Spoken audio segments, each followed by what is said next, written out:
Welcome to Skypodcast. Watch out for a new episode every Saturday. We were going to talk about how to be happy, but our own perspective. And if happiness is the end goal ba talaga? Nothing is ever at face value, I feel. Daming sakit sa ulo. Yeah. Accept it and let it pass. Sometimes a change of environment is very good and healthy. Hello!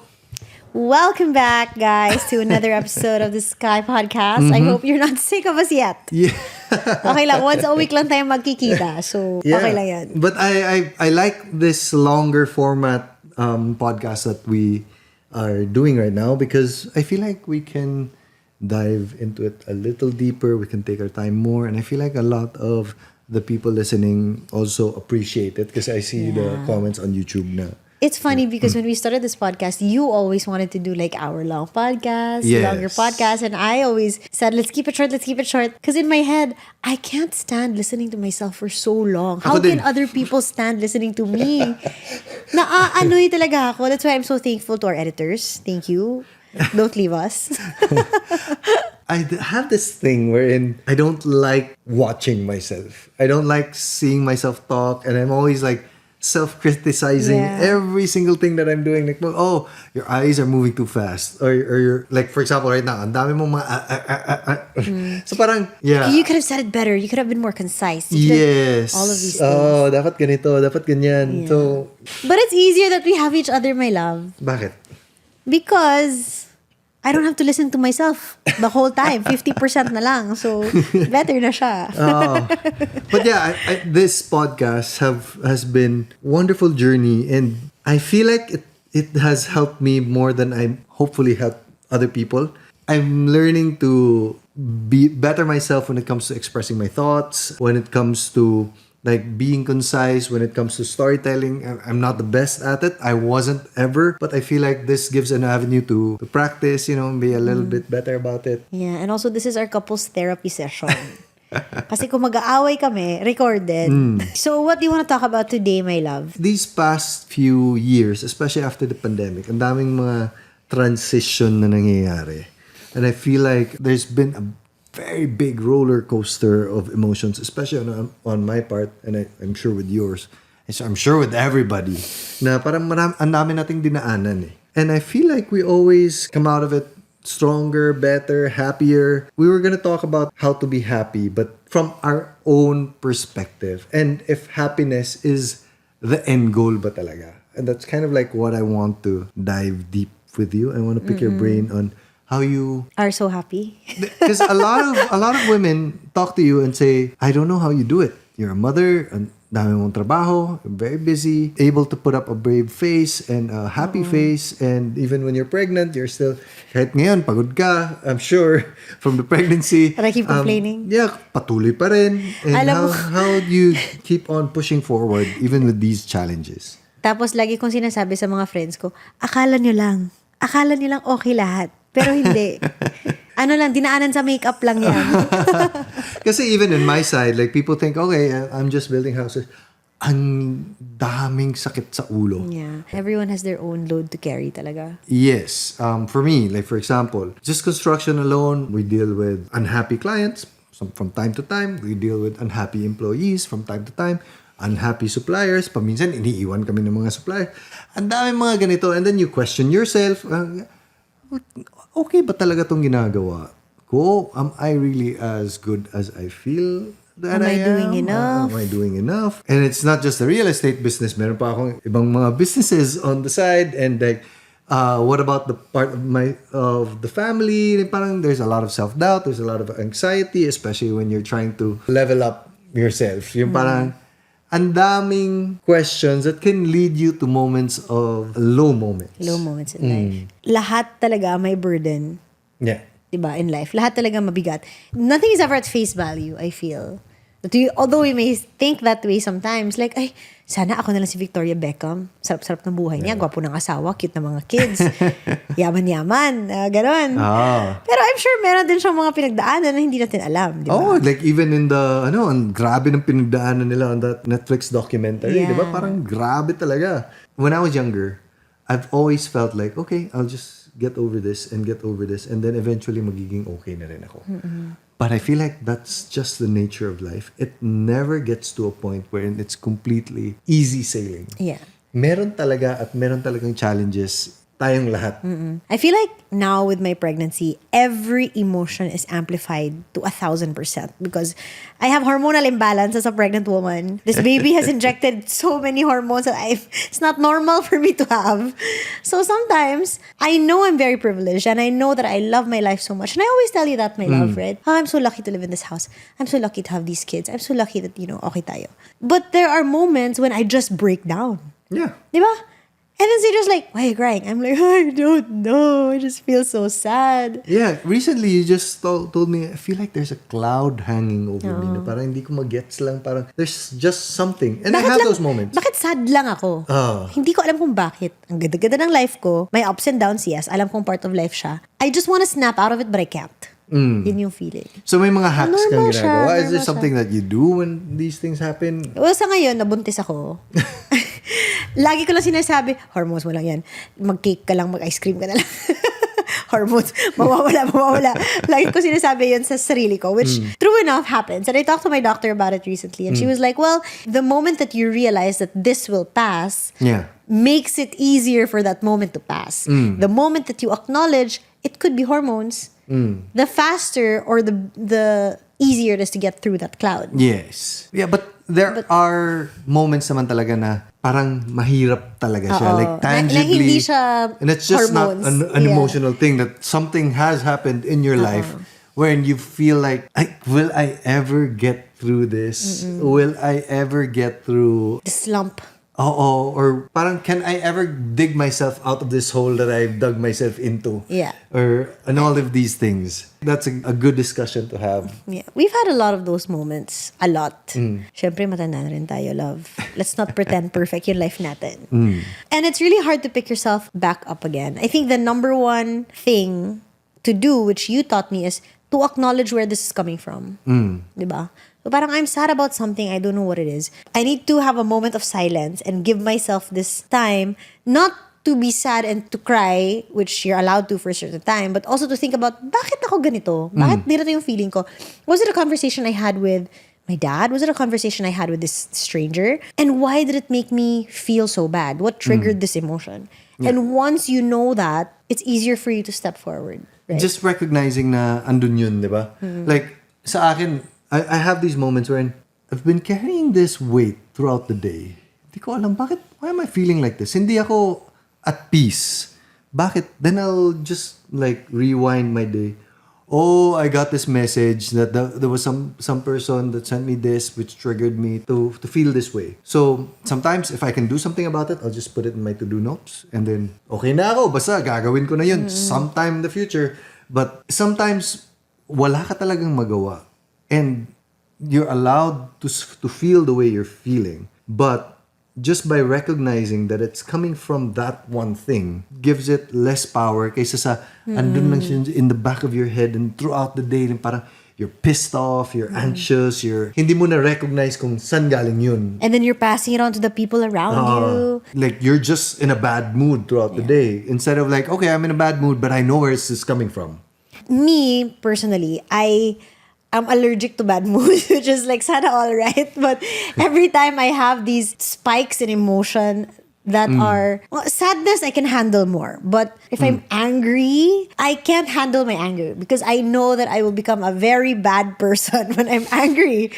When I was younger, I feel like I had anger management issues that I would say things that were not appropriate for me to say at all growing up. And, looking back at the things that I've blocked from my memory already, nakakaya. Cringe talaga. So, I don't know when this happened in my life na parang na-realize ko na, wait. I don't ever want to be in this situation again. So, every time I feel na, the blood is boiling, it's getting there.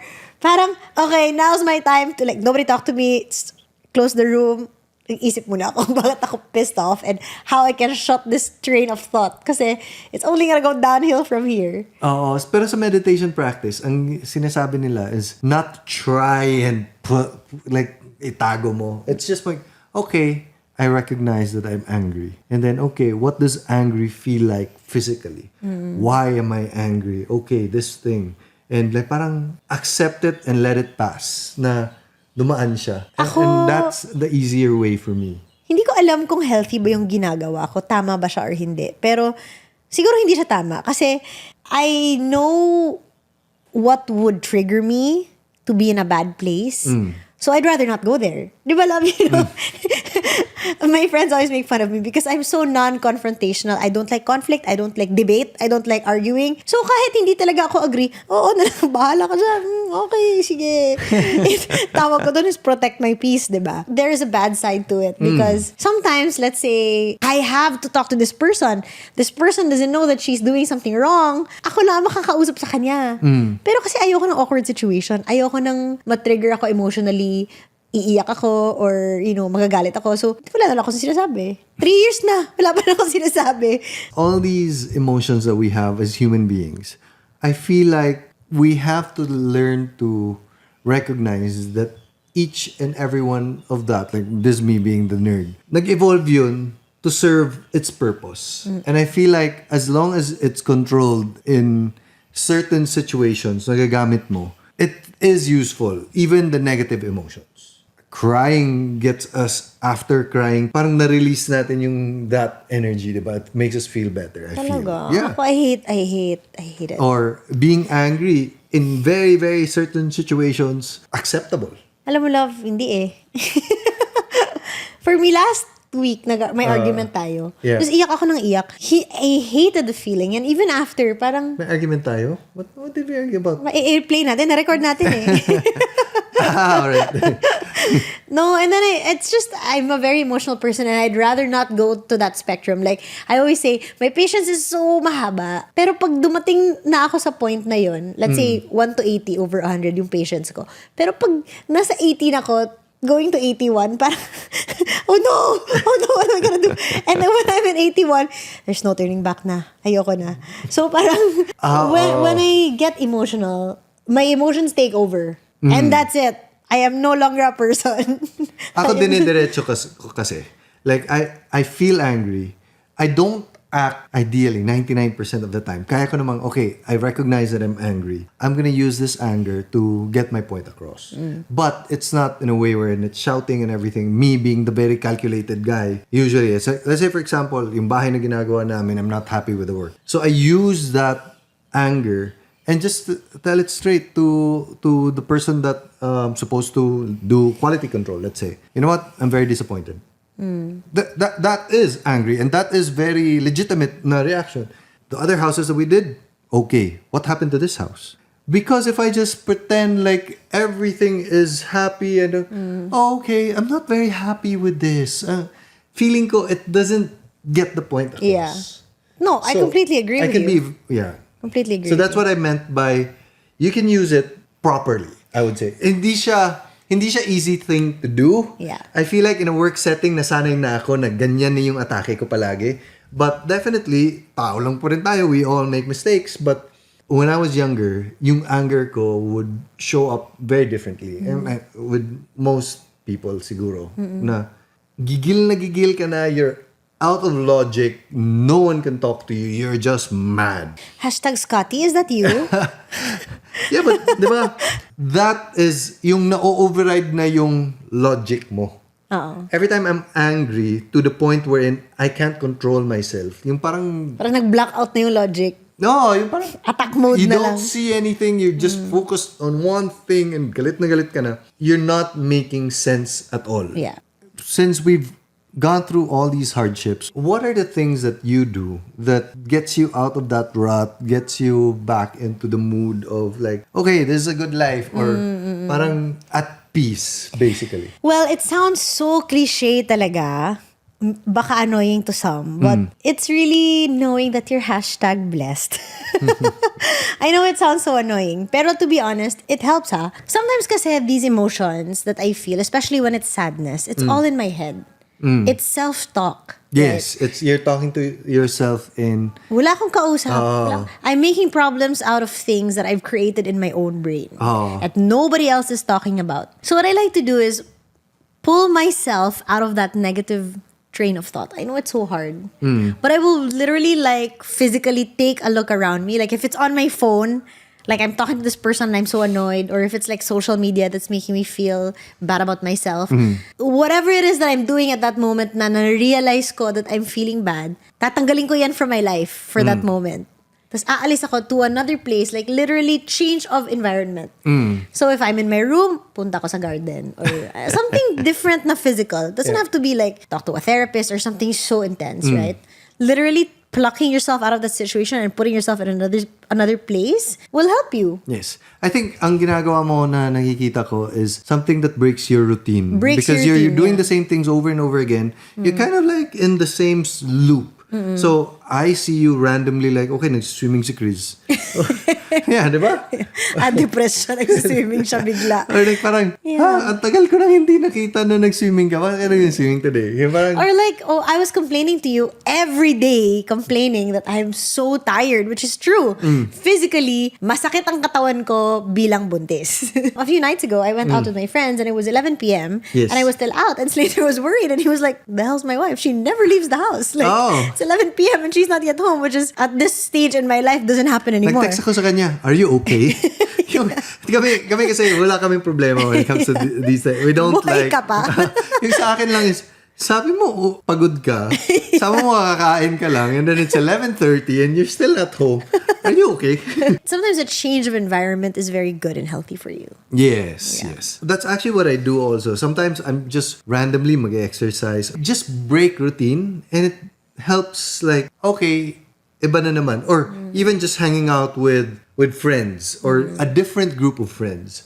Yung nagbago lang yung isip and perspective and mas malawak lang yung tingin mo.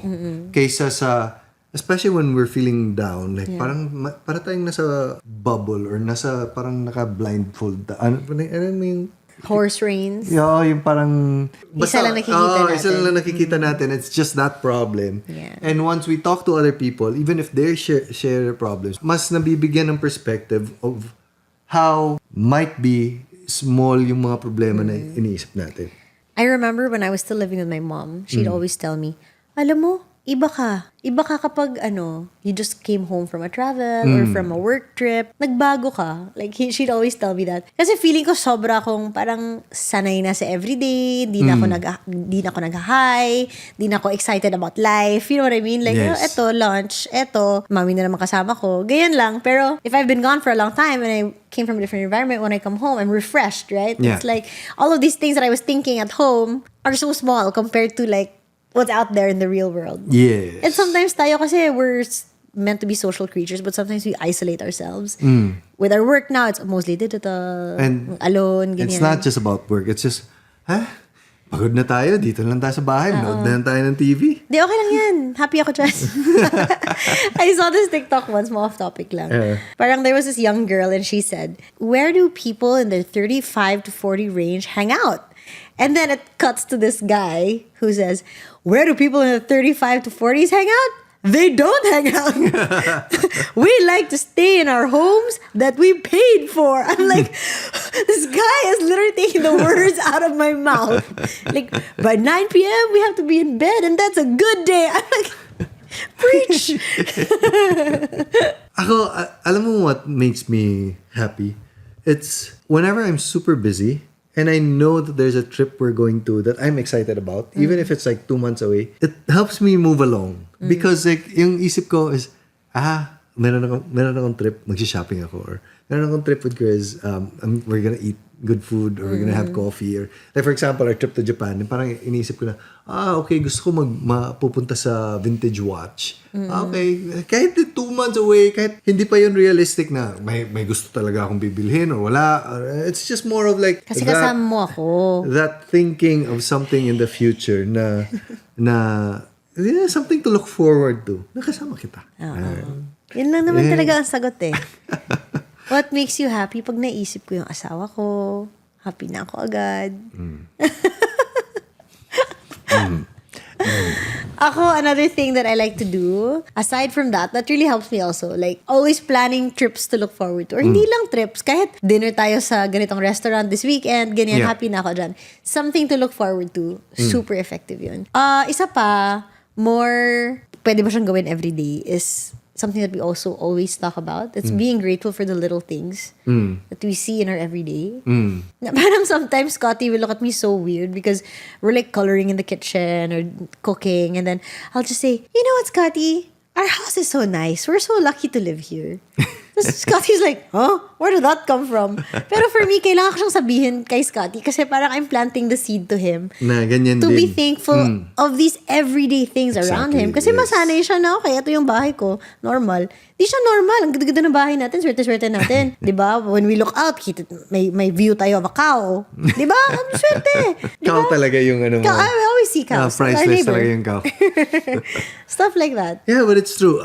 Sometimes when I'm really anxious and I'm really worried about something at work or like just feeling low, although it's a hard transition to make because part of your brain is somewhere else, once I play with sila Scotty, sila Sevi, especially when it comes to kailangan nandun talaga ako. Like for example, when we're swimming, I have to be 100% present because ano pa mangyayari sa kanila, di ba? It takes me out of the future and the worrying and the anxiousness and puts me into the present. These are things na I'm thankful for. I'm sure everybody can relate na para pag when you're playing with your kids, iba yung experience, iba yung feeling and seeing the world through their eyes and everything else. So para that's something na very, very nakakatulong talaga sa akin. I think it's not just kids. I think it's because we always say, right, like all of these things that are causing us stress are mental.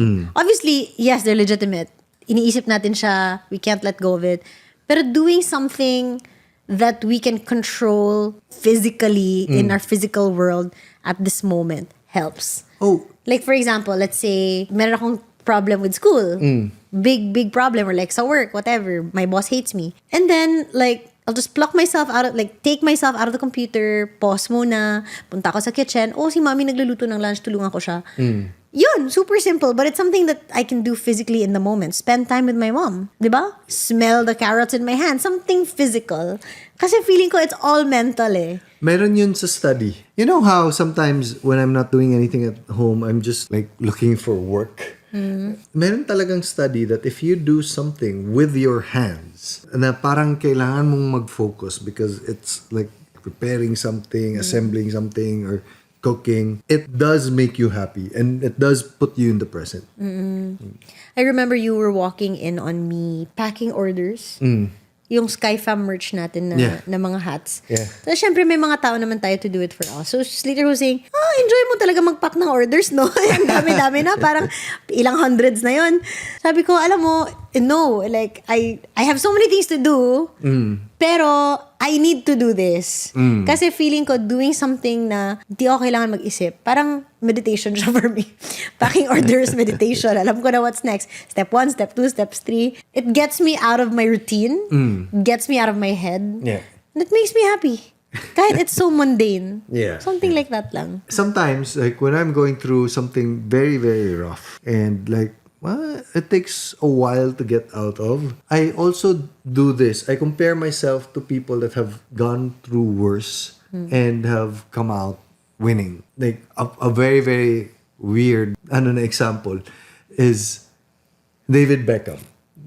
If you've seen the documentary, like parang grabe ng dinaanan niya, like the world hated him, or at least the soccer world hated him so much na parang talaga siya, yung malalim talaga na problema. Like when you go out, people boo you. Oh, and you see like parang where they are at right now, na parang, kaya naman pala talaga to actually just move forward from it. Real or imagined yung mga problema natin. I feel like, this was a recent TikTok that I've seen from the CEO of NVIDIA being one of the biggest companies right now. Sila yung gumagawa ng microchip for the AI. So, sabi niya, I wish upon you stress and hardship because that is the only way that we appreciate life and we are able to grow. And not as eloquently said as he did, but parang ganyan. Naalala ko recently, kagabi ba yun or 2 nights ago, your friends were here. and you were talking, and then you were reminiscing about their high school, ganyan. Tapos may kinwento sila na sobrang funny.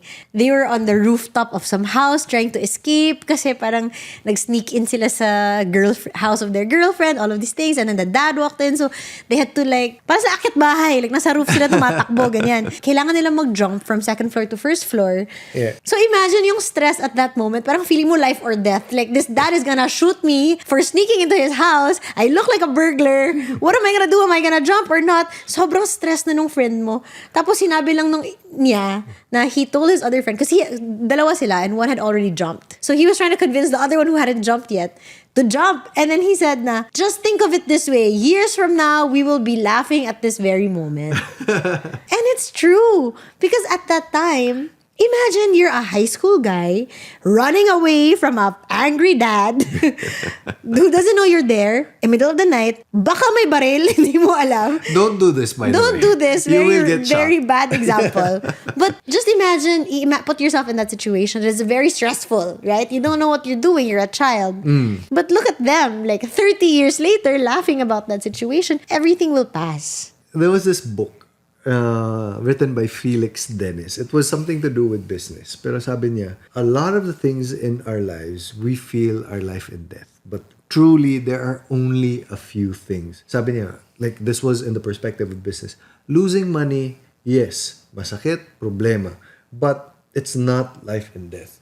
Breaking your neck is life and death. A loved one being very sick is life and death. But most of the things that we worry about is never as bad as we think it is. These are quotes that I carry with me and I use it from time to time. This is not a podcast thing. These are things that I actually do to pull myself out of like low situations. And I feel like because I encounter a lot of stresses every day that I need these ammo or bullets going for like, okay, be okay. So sa akin, like, for example, I also do meditation. I feel low. I do the gratitude meditation wherein I count all the blessings. Ganyan. So I feel like having these little tips and tricks in your quiver. Wow, quiver. May bagong na research na word. And your quiver really does push you along. The thing that I have gotten rid of my system, which helps me carry, like parang mas mabilis akong mag-transition into a worried state back to an okay state. Dati kasi, when I'm worried, I worry about being worried. When I'm anxious about being anxious, or I'm sad that I'm anxious, or I'm angry that I'm anxious. So parang dinadagdagan natin yung mga sarili nating mga emotions, and parang we're just torturing ourselves even more. Yung kamay mo mabaho, inaamoy mo pa. So, something like that. Like, tinatorture lang natin yung sarili natin. Okay. So, sa akin, is one of the biggest parang mental na achievements ko personally, na hindi na ako masyadong nagdedwell. I let it run its course and let it pass. There was this study sa India daw, yung mga farmers, the way they're being paid at the very, very start of the season, when ang dami nilang mga harvest, binabayaran sila ng malaking sum because na-harvest nila. And then they have to buy seeds, plant, and So throughout the end of the season, about 1 year daw yung cycle, konti na lang yung pera nila. Different na yung financial situation nila. They did an IQ test of the farmers there. When they receive and when they're rich and prosperous, their mindset is very positive. They're in a leadership mindset or a winning mindset. And when you're in that state, they measure the IQ. It's 15 points higher than at the end of the season. Because of your mood and your mindset, you work smarter. It's something like this. Pag nagmeeting kayo with all your peers and someone told you, bobo mo. Di ba parang ikaw mismo, you second yourself, second guess yourself, and your voice is a little shorter. Yung all these good ideas na nasa stifle and nawawala.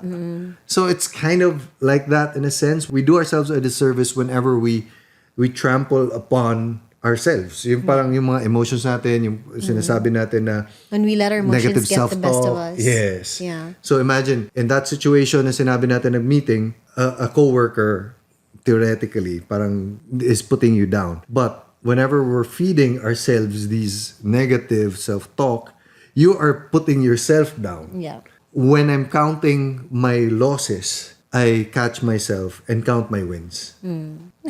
Quotable quotes na naman. Ako naman, love, agree ako doon. And I also feel like what's really important is to surround yourself with people that will uplift you and not bring you down. Oh yeah, laki ng difference niyan. Oo, kasi kung kasama mo lagi is the type of people that are always giving themselves negative self-talk or always making problems out of nothing, it becomes a habit. Like, di ba si Scott? Scott now is in his tantrum phase, and then we keep telling him, Scott, cut the thought when it's there because your body's gonna get used to it. If you keep thinking this way, if you keep thinking that every single time you don't get what you want, you need to shout, masasanay ka. And if you spend your time with a group of people that are like that, na very emotional, laging late lang yung waiter ng konti, nag-blow up na, parang it's also gonna impact you kasi masasanay ka sa ganun. But if you surround yourself with people that are calm, can hold themselves to a higher standard, can control their emotions, or like people who always count their blessings and see the positive things in life. Like for example, I traveled with a friend before. Tapos parang first time na mag-travel. So every time na kunyari makakita kami ng signage na ibang character, parang wow! So nadadala ka din sa emotion, di ba? Or like if you're watching a concert with someone who's a super fan, even though hindi ka ganun ka fan, because ang saya-saya niya, gusto mo rin sumayaw. Di ba? So parang nadadala ka sa mga tao na kasama mo. Yeah. Surround yourself with people that lift you up. And ito na-notice ko, surround yourself with people that actually believe in you. Sa akin, even with work, mas ma-relate ko kasi sa work kasi most of my mga struggles are there. When I'm feeling down, and there's someone in the team that is inspiring and uplifting, still believes in what you do, nagbabago yung mindset mo eh. Ang bilis. Ang bilis. Super. You just sometimes need to tell someone to tell you, hey, you're on the right track, you're doing okay, you're doing well.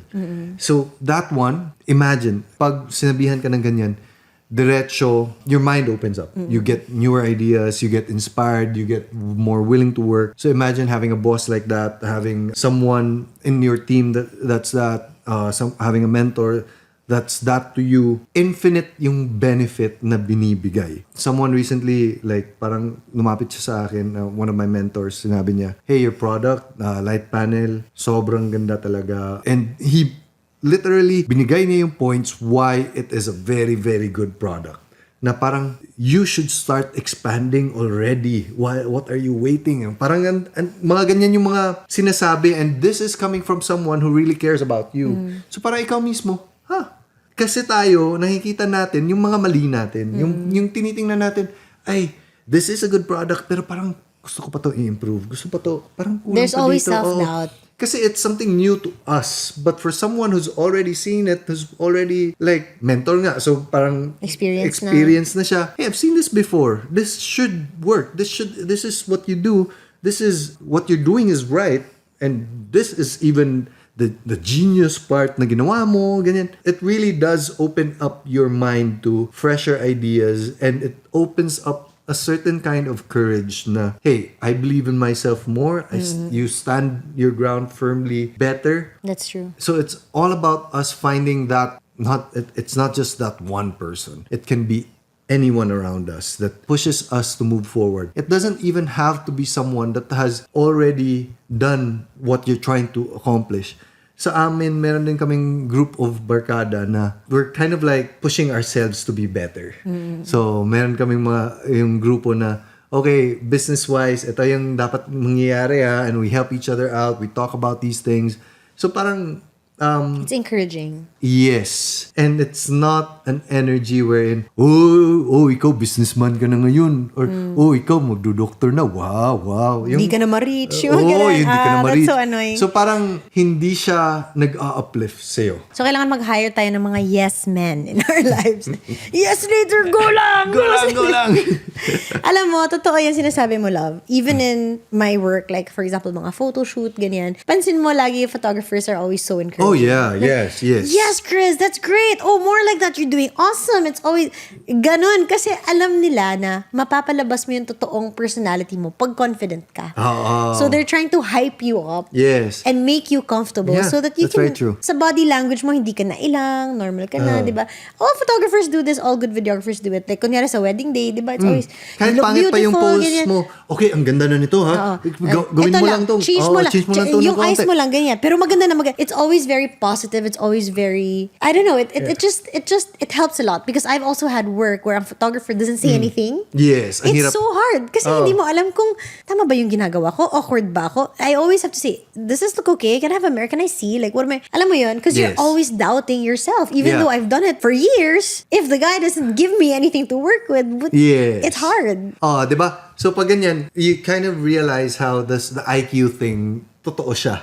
Na pag when you're in a state wherein you're winning, iba yung atake ng isip mo. Yeah. Versus defensive mode ka kasi you're losing. Also, it helps na, for example, the person that I found in a partner, love, is hindi papatol sa mga negative self-talk ko. Alam mo yun? Like, for example, if you're having a bad day, well, you don't really share kasi you're able to regulate yourself very well, but No, it's share ko lang. The reason why I don't share, I think I told you this. I know. The reason I don't share is sometimes my day is stressful enough na pag sinishare ko, babalik ako dun. yeah, So you parang, have to relive the emotion. So, ayaw nyo na lang mag-share, which is fine by me. Ayoko din. Ma-stress. But whatever, vice versa, right? Like, for example, I'm having a particularly bad day, and when I tell you about my bad day, you don't tell me, my day's even worse. This happened to me. Blah, blah, blah, blah. Ano na talaga tong life natin? This is a shit life. You don't say that, and you don't make me feel bad. You just hear me out, and then, without making me feel bad or without making me feel invalidated, you tell me, I love you, and our life is so nice, or, oh, we're so lucky with our kids. A small phrase like that, na kahit sobrang stress ko na, pero somebody there to remind you of what truly matters or what's to important. anchor you, yeah. To anchor you. Parang, oo nga no. Like, okay, I'm being stupid. Okay. Even though valid naman yung Kasi, na-feel ko. what Chris is saying, nangyayari kasi talaga yun. And sometimes when I feel like she's super, super stressed, I just say, yeah, but you know what? Ang swerte na talaga natin. These things happen to everyone. Pero at the end of the day, it doesn't really matter. Parang ganyan. So I'm just saying that you need to surround yourself with people who will not invalidate na, you're not supposed to be feeling that way. Dapat positive ka lagi. Hindi ganon. But parang, we'll just put things into perspective. Listen to you, but also not ride your negative self-talk. Do you think though that happiness, kasi it's always like happiness hack, how to be happy, blah, blah, blah. Do you really feel like that is the end goal? To me, it depends on what you mean by happiness. Because happiness can mean different to you. Happiness can mean different to me. Okay, what is happiness to you? And like yung parang, ito yung gusto kong mangyari. Ako, happy na ako eh. Happy na ako knowing na every day is not all butterflies and rainbows. I'm contented with my life. And to me, being contented means happy na ako. Ganun.